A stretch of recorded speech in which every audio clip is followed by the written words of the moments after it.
Hello everyone, welcome back to my channel unique recipes by Jesmin. আজকে আমি আপনাদেরকে তৈরি করে দেখাবো দারুণ স্বাদের লইট্টা শুটকি ভুনা। অনেকেই আছে শুটকি খেতে পছন্দ করে না, কিন্তু আপনারা যদি এইভাবে শুটকি ভুনা করেন তাহলে ছোট বড় সবাই এই শুটকি ভুনাটি খেতে দারুণ পছন্দ করবে। তাহলে চলুন আর দেরি না করে এই দারুণ স্বাদের লইট্টা শুটকি ভুনার রেসিপিটি দেখে আসি এবং ঝটপট বানিয়ে ফেলি। লইট্টা শুটকি ভুনা করার জন্য আমি এখানে নিয়ে নিয়েছি লইট্টা শুটকি। শুটকিগুলোকে আমি কেটে কুসুম গরম পানিতে ভালো করে ধুয়ে নিয়েছি। শুটকি ভুনা করার জন্য আমি এখানে নিয়ে নিয়েছি রসুন কুচি, ফালি করা কাঁচামরিচ ও টমেটো কুচি এবং নিয়ে নিয়েছি পেঁয়াজ কুচি এবং ধনিয়া কুচি। এবার সবগুলো উপকরণকে আমি এক সাইডে রেখে দেব এবং শুটকি ভুনা করার জন্য আমি প্রথমেই নিয়ে নিব একটি প্যান এবং প্যানের ভিতরে দিয়ে দিব 2 টেবিল চামচ তেল। তেলটা গরম হয়ে গেলে এর ভিতরে আমি দিয়ে দিব 1 কাপ পরিমাণ রসুন কুচি। রসুন কুচিটা দেওয়ার পর আমি একটি খুন্তির সাহায্যে রসুন কুচিটাকে তেলের ভিতরে কিছুক্ষণ ভেজে নেব।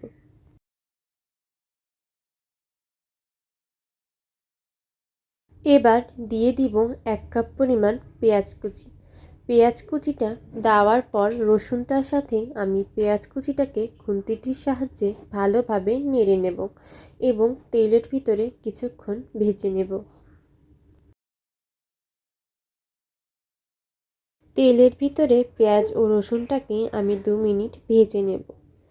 2 মিনিট ভাজা হয়ে গেলে এর ভিতরে আমি দিয়ে দিব 1 চা চামচ আদা বাটা এবং দিয়ে দিব 1 চা চামচ জিরা গুঁড়া। আপনারা চাইলে এখানে জিরা গুঁড়ার পরিবর্তে জিরা বাটাটাও ব্যবহার করতে পারেন, কিন্তু আমি এখানে জিরা গুঁড়াটাই ব্যবহার করেছি। এখন আমি এর ভিতরে দিয়ে দিব 1 চা চামচ হলুদের গুঁড়া। হলুদের গুঁড়াটা দেওয়ার পর আমি এর ভিতরে দিয়ে দিব 4 চা চামচ মরিচের গুঁড়া। আপনারা চাইলে এখানে মরিচের গুঁড়ার পরিমাণটা কমিয়েও দিতে পারেন, কিন্তু মরিচের গুঁড়াটা আমি 4 চা চামচ দিয়েছি কারণ এতে শুটকির কালারটা অনেক সুন্দর আসবে তাই, আর শুটকি একটু ঝাল ঝাল খেতেই বেশি ভালো লাগে। এবার আমি মশলাগুলোকে একটি খুন্তির সাহায্যে ভালোভাবে মিশিয়ে নেব।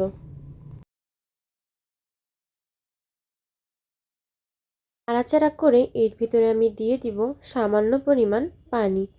পানিটা দেওয়ার পর আমি ভালোভাবে আবারও খুন্তিটির সাহায্যে মশলাগুলোকে নেড়েচেড়ে নেব।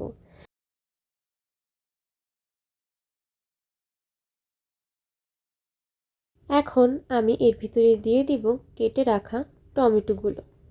টমেটোগুলো দেওয়ার পর আমি টমেটোগুলোকে মশলাগুলোর সাথে ভালোভাবে মিশিয়ে নেব।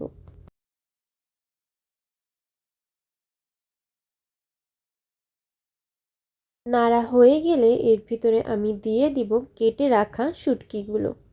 শুটকিগুলো দেওয়ার পর আমি মশলাগুলোর সাথে শুটকিগুলোকে ভালোভাবে মিশিয়ে নেব।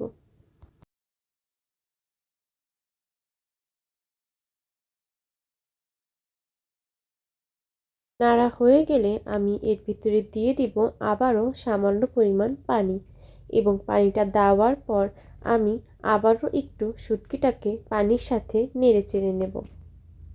নাড়া হয়ে গেলে এবার আমি একটি ঢাকনার সাহায্যে শুটকিগুলোকে 5 মিনিটের জন্য ঢেকে রেখে দেব এবং রান্না করে নেব।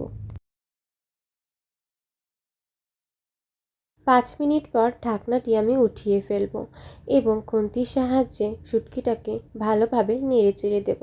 আমাদের অবশ্যই শুটকিটি রান্না করার সময় লক্ষ্য রাখতে হবে যাতে শুটকিটি নিচে পোড়া লেগে না যায়। পোড়া লেগে গেলে শুটকিটা খেতে ভালো লাগবে না, আলাদা পোড়া পোড়া একটা গন্ধ আসবে। নাড়া হয়ে গেলে এবার শুটকির ভিতরে আমি দিয়ে দিব সামান্য পানি। পানিটা দেওয়ার পর আমি পানির সাথে শুটকিটাকে ভালোভাবে কিছুক্ষণ নেড়ে চেড়ে নেব।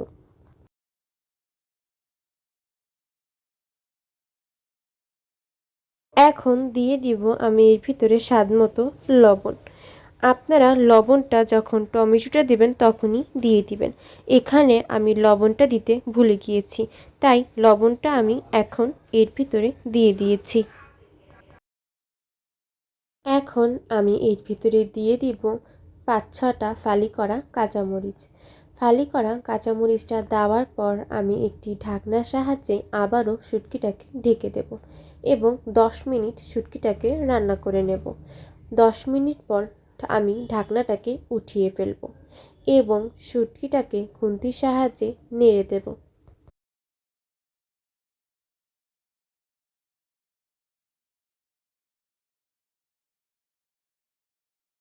শুটকির ভিতরে যে আলাদা পানিটা আছে সেটা একদম শুকিয়ে ফেলতে হবে, তাই পানিটা শুকানো পর্যন্ত আমি অপেক্ষা করব এবং শুটকিটাকে চুলার উপরে রান্না করব।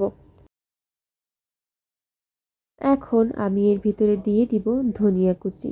ধনিয়া কুচিটা দেওয়ার পর আমি ধনিয়া কুচিটাকে খুন্তিটির সাহায্যে শুটকিগুলোর সাথে ভালোভাবে মিশিয়ে নেব।